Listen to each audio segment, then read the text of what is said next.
ஒரு நாள் காலையில எழுந்த உடனே திடீர்னு தலை சுத்துது. சுவரை பிடிக்க வேண்டிய நிலைமை. இது சாதாரணமா இல்ல சீரியஸான சைனா? வாங்க இதுக்கு பின்னாடி என்ன காரணம் இருக்குன்னு பார்க்கலாம். கிடினஸ், தலை சுற்றல்.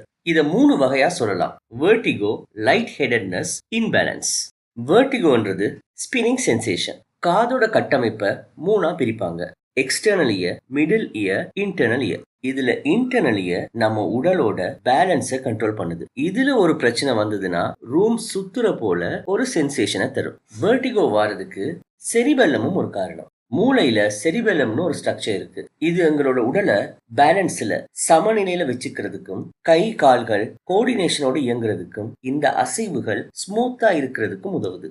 செரிபெல்லம் என்ற ஸ்ட்ரக்சர் ஹியூமர்னாலேயோ ஸ்ட்ரோக்னாலேயோ பாதிக்கப்படும். இதோட ரிசல்ட்டா தலை சுற்று, பேச்சு, பார்வையில பிரச்சனைகள் உருவாகும். இரண்டாவது லைட் ஹெடட்னஸ். நம்ம தூக்கத்திலிருந்து எந்திரிக்கிறப்போ மயக்கம் வர்றது போல ஒரு உணர்வு ஏற்படும்.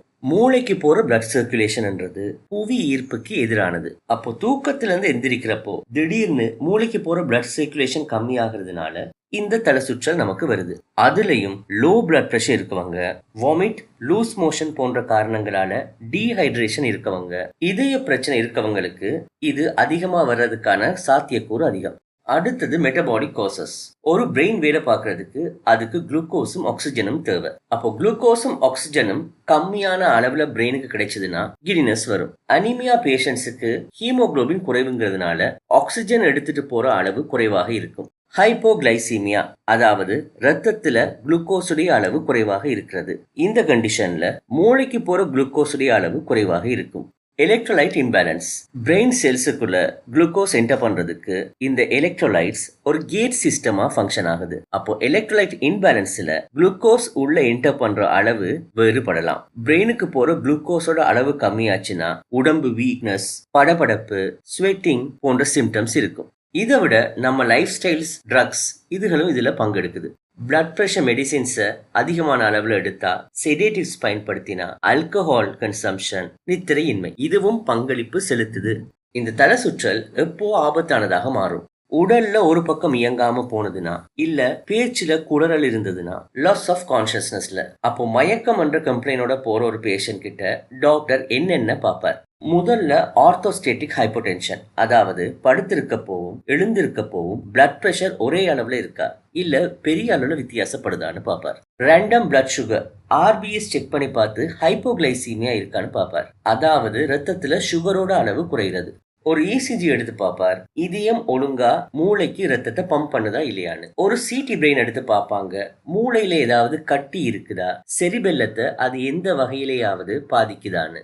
இஎன்டி டாக்டர் கிட்ட ரெஃபர் பண்ணி காதுல இயர்ல ஏதாவது பிரச்சனை இருக்கான்னு பார்ப்பாங்க. பிளட் கவுண்ட் செய்து பார்த்து ஹீமோகுளோபினோட அளவு, எலக்ட்ரோலைட்ஸோட லெவலை பார்ப்பாரு. சரி, இப்போ ட்ரீட்மெண்ட்டுக்கு போகலாம். காதுலையா பிரச்சனைன்னு தெரிஞ்சுக்கிறதுக்கு டிக்ஸ் ஹால் பைக் டெஸ்ட் ஒரு ஹெல்த் சப்போர்ட்டரோட ஹெல்ப்போட பேஷண்ட் உட்கார்ந்த நிலைமையில அவரோட தலைய வலது பக்கம் 45 டிகிரி திரும்பிய நிலையில இருக்கணும். கண்கள் நல்லா திறந்த நிலையில தோள்பட்ட பெட் எண்ட தொடுற மாதிரி சப்போர்ட்டரோட உதவியோட தலை பின்புறமா சாய்ந்த நிலையில இருக்க வேணும். இதே நேரத்துல தலை 45 டிகிரி வலது பக்கம் திரும்பிய நிலையிலையும் கண் நல்லா திறந்த நிலைமையிலும் இருக்க வேணும். இந்த நிலைமையில பேஷண்ட்டுக்கு தலை சுற்றுற உணர்வு இருக்கும். இல்லனா கண்ணுல நிஸ்டாக்மஸ் இருக்கும், அதாவது கண்ணோட கருவிழி டக்கு டக்கு டக்குன்னு ஆடும். இதுல எந்த சேஞ்சஸும் இல்லைன்னா வலது பக்க இயர்ல எந்த பிரச்சனையும் இல்லை. இதே போல இடது பக்கத்திலையும் செய்து பார்க்கணும். இடது பக்கத்துல செய்யறப்போவும் எந்த மாற்றமும் இல்லைன்னா குறிப்பிட்ட பேஷண்டோட தலை சுற்றலுக்கு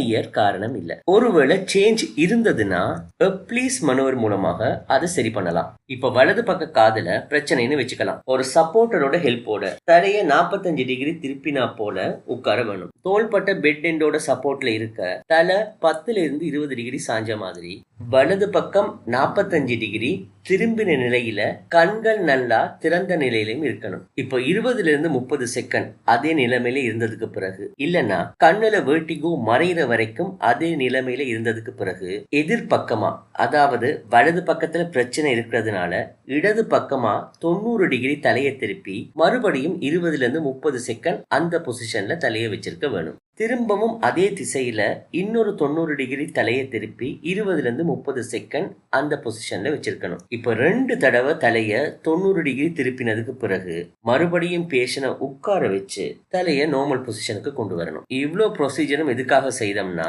இன்னர் இயரோட யூட்ரிக்கல் என்ற ஸ்ட்ரக்சர்ல இருந்த calcium crystals posterior semi circular கனல்ல சிதறி இருக்கும். அதை மறுபடியும் அதே யூட்ரிக்கலுக்கு கொண்டு வர்றதுக்காகத்தான் இவ்வளவும் செய்தது. ஒருவேளை இந்த ப்ரொசீஜரை செய்யறதுக்கான எக்ஸ்பீரியன்ஸ் குறிப்பிட்ட டாக்டர்கிட்ட இல்லைன்னா பீட்டா ஹிஸ்டின் இல்லைன்னா ஸ்டெமட்டில் மாத்திரையை கொடுப்பாங்க. ஆனா அதை தொடர்ச்சியா பயன்படுத்தக்கூடாது. தலை சுற்றல் வார நாட்கள்ல மட்டும் பயன்படுத்தணும். ஒருவேளை காதல பிரச்சனை இல்லை என்ற முடிவுக்கு வந்தா நான் முன்னாடி சொன்ன மாதிரி ஆர்த்தோஸ்டேட்டிக் ஹைப்போடென்ஷன் பிபி செக் பண்ணணும், இசிஜி எடுக்கணும், சிடி ஸ்கேன் செய்யணும், ஃபுட் பிளட் கவுண்ட் எடுத்து எலக்ட்ரோலைட் ஹீமோகுளோபின் லெவல் செக் பண்ணணும், சுகர் செக் பண்ணி அந்தந்த காரணத்துக்கான ட்ரீட்மெண்ட்டை கொடுத்தா தலை சுற்றல் சரியாகும். இந்த வீடியோ பிடிச்சிருந்தா சப்ஸ்கிரைப் பண்ணுங்க, ஷேர் பண்ணுங்க, கமெண்ட் பண்ணுங்க, லைக் பண்ணுங்க. தேங்க்யூ.